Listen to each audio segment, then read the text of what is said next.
I'm in Inglewood, living off Arborvitae. I'm on government assistance, and I run out of money, and I had to buy Pampers for Jelani. And I had $11.42 in the bank. And I remember wrapping my son in a towel for 2 days. You know, someone said, because when I tell the story, I always get teary-eyed. And someone said, do you fabricate the tears because you've told the story so much? No, I'm a mama. Every time I tell the story, I feel it again. I remember the second day, like you said, I had my hand on Jelani's stomach, and I said, don't worry, baby. Mommy will never be this broke or broken again. And that day, what shifted for me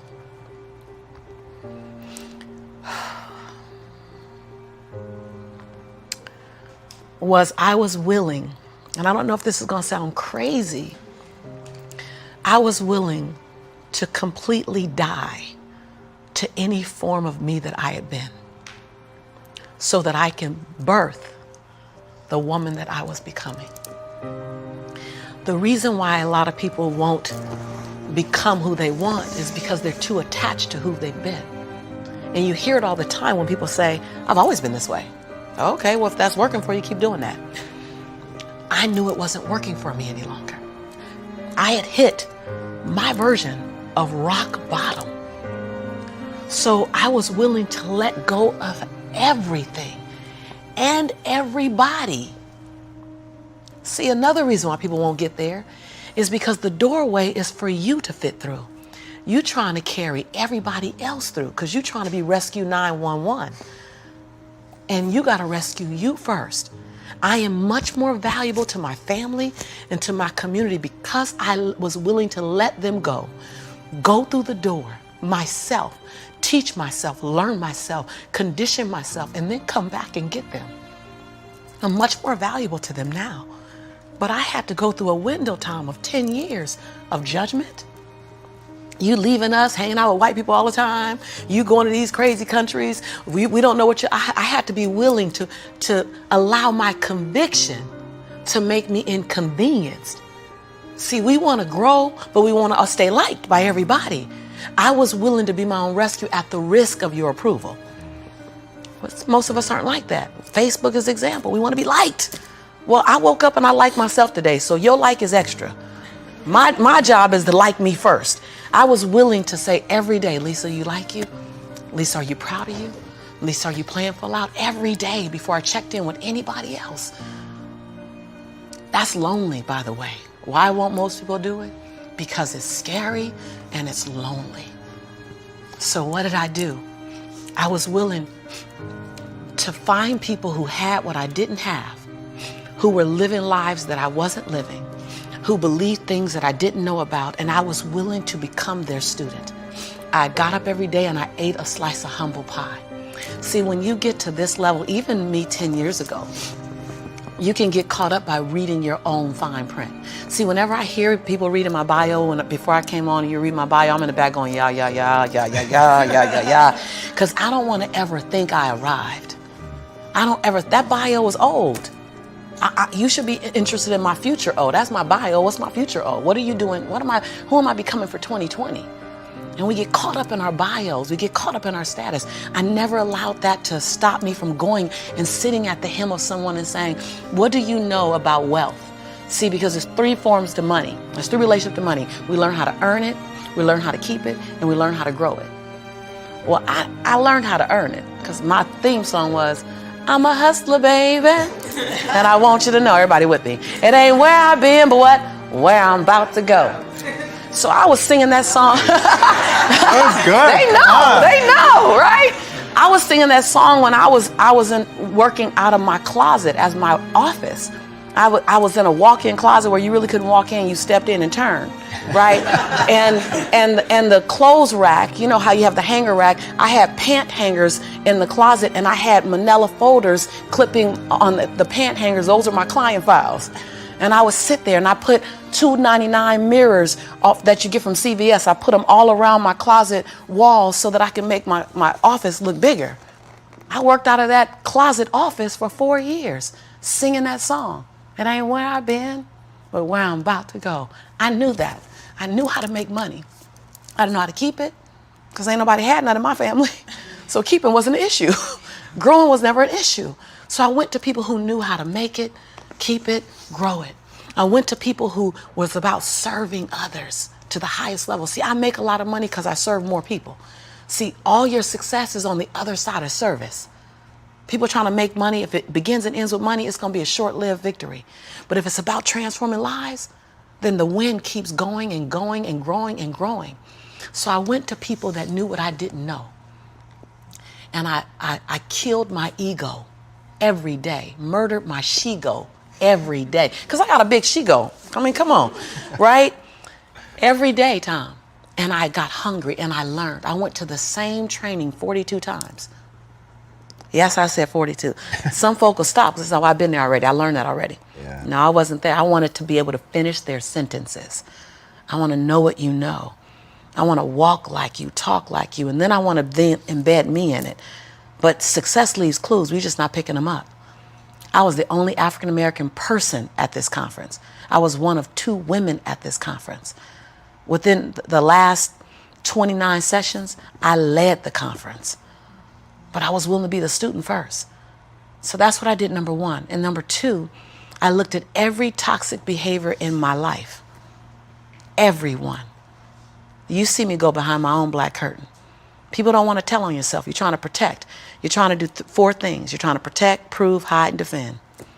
If you wake up every day and say, I have nothing to protect, I have nothing to prove, I have nothing to hide, I have nothing to defend. Now, who do I choose to be? Because your energy is consumed with protecting, proving, hiding, and defending. Right. But if you let go of that, then now you're in creation. Every day I told myself that. Every day I got in the mirror and I said 3 sentences. And I gave each sentence 7 different endings. And at times I was crying so hard I couldn't understand myself because the ending, the sentence was so difficult to say. Every day I looked in the mirror and said, Lisa, I'm proud that you. And I found 7 different things to celebrate Lisa for, because we are under-celebrated. Because you want someone to celebrate you more than you celebrating yourself. You want to hear thank you from others more than you're thanking yourself. You want to hear other people say, I love you more than you saying I love yourself.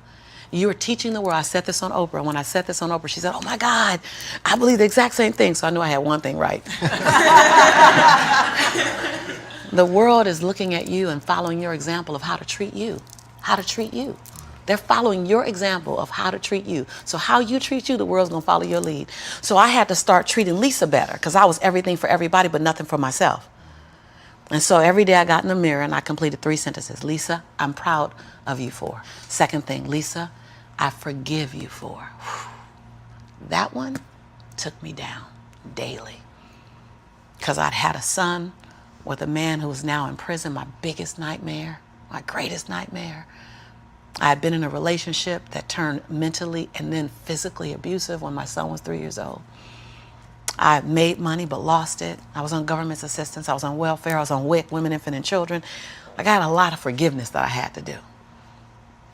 But I was willing to forgive myself every day. And every day I said the same thing for like 6 months until it got easier. And then one day I went, Lisa, I forgive you for it. And that thing didn't come up anymore. I was like, ooh, okay, on to the next.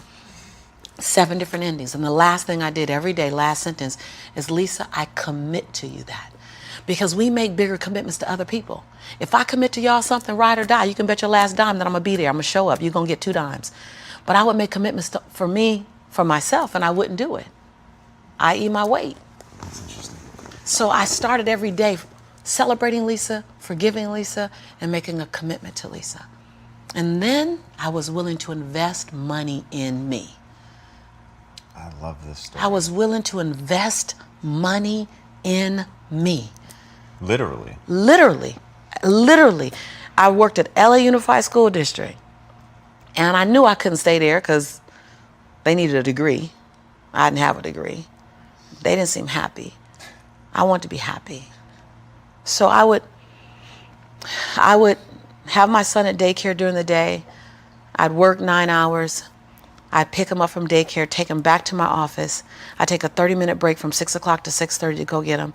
I start working from 6:30 until midnight every day at my office on me. Every day. Put my son on a little, primary color blanket, something to occupy him. Give him toys that I took the batteries out of so he'd be confused for a little while trying to figure out why they're not working. I'm serious. And I did it every day, every day, every day. I stopped going out to dinner. I stopped going out dancing. I stopped getting my nails done, stopped getting my hair done. And every 2 weeks when LA Unified paid me, I wrote a check to my dream. And I wrote in the memo line, funding my dream. And I would mail the check to the bank, Wells Fargo. And I mailed a check to myself every 2 weeks for 3.5 years. My family thought, that I was smoking on drugs. Like, she ain't going out. She eating beanies and weenies all week. We think she on drugs, but she's not getting any smaller, so maybe not. And I went to the bank after 3.5 years. This is the story you're talking about. I walked in the bank. I said, I'm just gonna check and see where that account is, because I wouldn't open the statements, because my mother used to say when I was growing up, girl, this money burn in my pocket. And I'm like, I think money hot, and it goes. Thank you so much, and it goes away fast. So I'm not gonna open the statement because I don't want to know how much money I have, because I didn't have a healthy relationship to money. I didn't even know a relationship with money.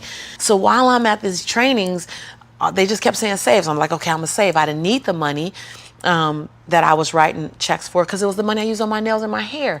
And then every check I wrote to myself, I made a challenge with myself that it had to be 5% more than the next check. Wow. Than the previous check. So I didn't really know how to calculate the 5%. So I'm like, well, I'll just add $30. I'll just add $60. I really didn't know anything about it. Then I went out and got a second job. And I started working in the evenings, less on my business and more out on jobs, so I can write a bigger check. So I learned how to live on $31,000. That's all I was living on, $31,000. We can make it. We got it. I sold my Altima. I had at the time. I bought an old Ford Explorer. I just skinnied down. I moved out of my 3-bedroom house. I moved in with a roommate. She smoked even, and I was like, okay, I'm gonna put towels under the base of the door. Y'all, you gotta be inconvenienced. I put towels on the base of the door so the smoke wouldn't come in the room with me and my son. We slept side by side in the same bed. Went from a 3-bedroom, 3-bathroom house, 2-story, to a roommate, because I was willing to write a check to fund my dream. And I kept writing, funding my dream, funding my dream, funding my dream. And I walked in the Wells Fargo 3.5 years later, and I gave her my name. I said, hi, my name is Lisa Nichols. And she's like, you the funding my dream lady. I was like, yeah. So all these tellers came running around. The manager came around, because I guess everybody had processed a check or two. Right. And they were like, we all been wondering, like, everybody wants to know, what's the dream you funded? And I was like, I don't know, but it's gonna cost some money. Think I got a little money now to fund the dream. And so I said, I just came to get my balance and to see where it is, because I haven't opened any of the statements. They were like, what? I said, no, I haven't opened any of the statements, because money burns my mama's pocket, so it might burn my pocket, so I don't want to spend it. So she wrote the balance down. You know how they write the balance down, and she turned it and passed it to me, and I looked at it, and I said, no, ma'am, my name is Lisa Shante Nichols. This is my social security number. I don't even want that money, because y'all gonna want it back, and I don't want to get in trouble, so can you just give me my account? Because I didn't know anyone in my family that had $5,000 in their account, $10,000 in the account. So when you write down that I have $62,500 in my account, that's not mine. And so they all teared up, like everybody started crying. They're like, no, it's yours. I looked down at my son, Jelani, who was 5 years old now, and I said, Jelani, I think life is gonna change for you and mommy. Oh. My son said, Mommy, can we finally go to McDonald's now? So, because I've been making them homemade Big Macs for a while. I was like, Mama can make you a better Big Mac than, Ronald McDonald. So, because I was willing to inconvenience my entire life. My entire life. I was willing to disrupt my entire life to buy my future, to buy my possibility, to give my dream a chance. See, we're not supposed to tuck our dreams in on the pillow when we get up in the morning. We're not supposed to leave them at home and go and fulfill somebody else's dream. We're not supposed to do that. That's not what we're wired to do.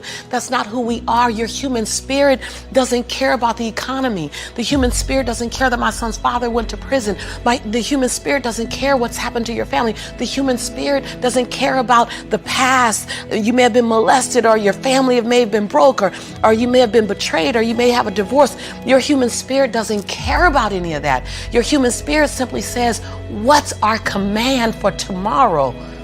What do you want to create? It's not keeping score. Your brain is keeping score, because your brain is designed to keep you safe. Your soul, your intuition, your human spirit is designed to make you soar. And when you get to the edge of that stage, I want to get up right now. Can I get up right now? Do whatever you want. Okay. Think I'm going to tell Lisa Nichols no? Come on now. When you get to the edge, your brain will always tell you to step back. It's always going to tell you to step back, because you can fall. Always. It's going to tell you to step back. Because before you fell, the last time you did this, you saw someone else fail. You could hurt. You could be off work. It's going to tell you. It's designed to keep you safe. So you have to be willing to play between your brain and your soul. And on some days, you got to just listen to your soul. And you got to say, I'm going to leap. I'm going to get to the edge. Most people are at the edge, and you're standing at the edge and you're watching everyone else fly. That's Pimp My Ride, Watch My Crib, all this stuff. You know, watching people's lives on Facebook. You're at the edge, watching someone else live, wondering what it's going to be like when you jump without ever jumping. And I'm just here to tell you, jump. Because only three things can happen. You're either going to jump and fly, or you're going to jump and fall on something soft, or you're going to fall down hard. Either way, you're going to get back up. You already know you got what it takes to get back up. Your greatest fear is not that you will fall. Your greatest fear is that you will live a full life and never fly, that you never leaped. You're not afraid of dying. You're afraid of dying before the world sees who you really are, before they really get your fingerprint, before they really feel your breath, before they really get your contribution, before they really feel you. That's what you don't want to happen. You don't want to leave this place without us knowing you were here. All I'm doing is giving my dream a chance. And I'm not extraordinary. You don't get off the hook. You don't get to be let off the hook. I'm an ordinary woman who chooses every day to make one more extraordinary decision. You're a grinder. Yeah, right? Like